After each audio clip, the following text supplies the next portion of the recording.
Some of you have commented that I've not made as many videos of late, and that's because I've been studying for my commercial drone pilot license, and in the UK it's called the GVC, and I wanted to, on the back of that, cover a commercial job. So we're going to discuss filming a wedding, and we're going to go through all the pre-flight checks that we do, the different apps and websites that I use to gather my information, and then we're going to get out and do some filming at the wedding, and we'll look at all the safety precautions that I make and the different drone maneuvers that I use for that wedding, and we're going to do it using the Air 3. So let's take a look at that information.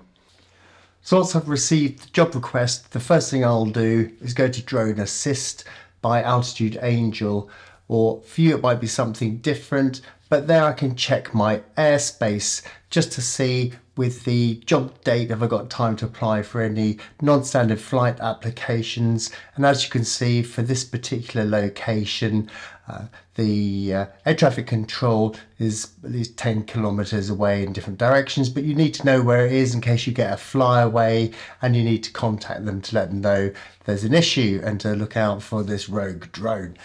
And the next thing I'll do is I will look at Grid Finder, which I find really useful. You put in your postcode or your grid reference or your what 3 words, and that'll find that exact location, and then you can plan where your takeoff and landing points will be, and you can actually put in the measurements as well from your takeoff to where any activity or crowds of people will be.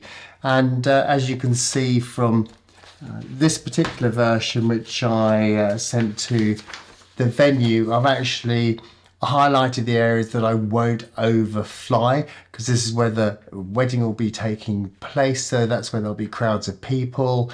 And then there's a park here, so I'll avoid that, and there's a museum over there. Of course, the advantage of using the Air 3 is that it's got the 70mm lens, so you can be quite a far distance away and still get some nice close-up footage. Then I'll also be looking at what the weather's likely to be on that day, and obviously I'm checking that each day as I get closer to the date of the flight. And I use UAV forecast. That gives me very accurate information of particularly wind speeds at different heights. You can put in the parameters for your particular drone that you'll be flying, and it'll tell you whether you're within the safe flying parameters for that drone. So super useful, use it every time. Then we also need to know what the local police numbers are, just in case there is an accident, there's any problems or issues. You know who to call straight away, and you want to know where the nearest hospital is as well. If you have pre-loved tech and you want to raise funds for your new gear, then head over to MPB and they'll give you cash for your kit. There's a link in the description below. Then I'll always have a checklist, and this will give me a packing list for what needs to go in my bag. So I've got all the drone batteries, different drones, memory cards, make sure the first aid and safety kit is there, any cones in case I need those to make a parameter to keep people at a far safe distance, and to remember to pack drinks and any warm clothing if required. So very useful. And have I done my risk assessment, and then reminders for on-site survey and checking airspace and briefing any crew, and then post-flight recording any information like the duration, etc. So always keep that with me. Then I'll take my commercial insurance, so that if anyone wants to see that, then I've got that with me.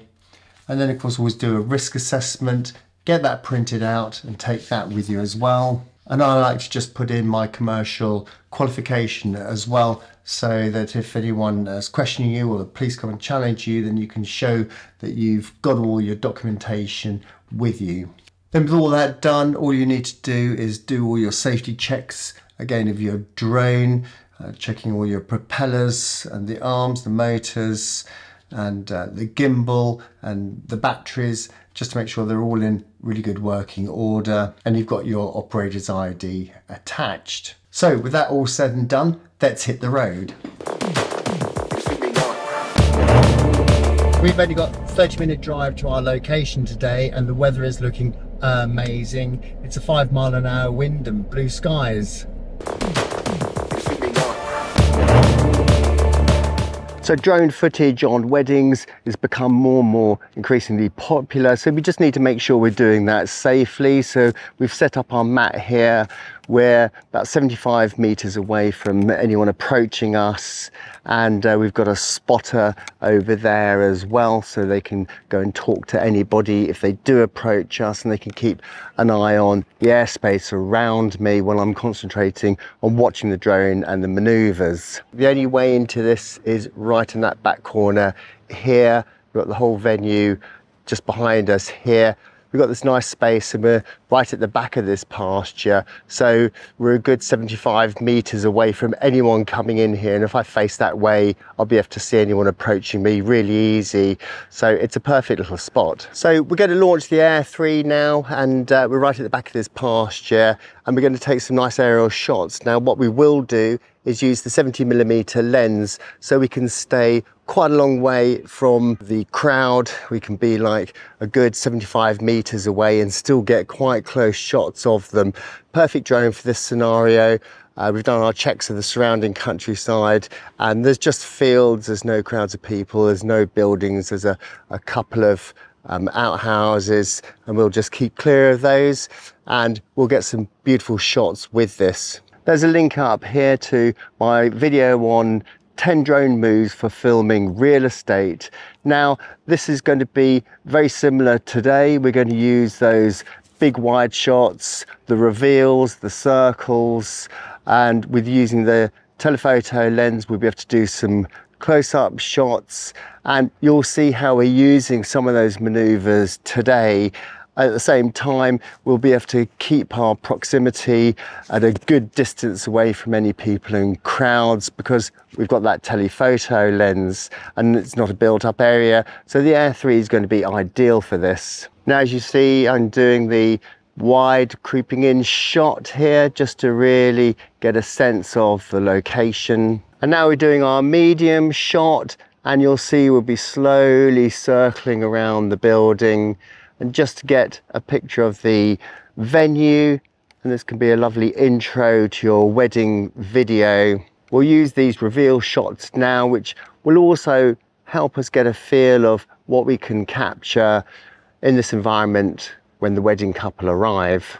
This nice pull away shot similar to the droney will give us again another different perspective on the venue. I'm not using any quick shots because the processing I find within the drone technology, DJI technology, really over processes the images for my liking, and I'd rather just use them manually and recreate all those maneuvers, particularly on a commercial job like this. From behind the buildings, we can do a little reveal shot here. As you can see, we're creating some lovely cinematic shots that when edited into the final wedding video will look amazing.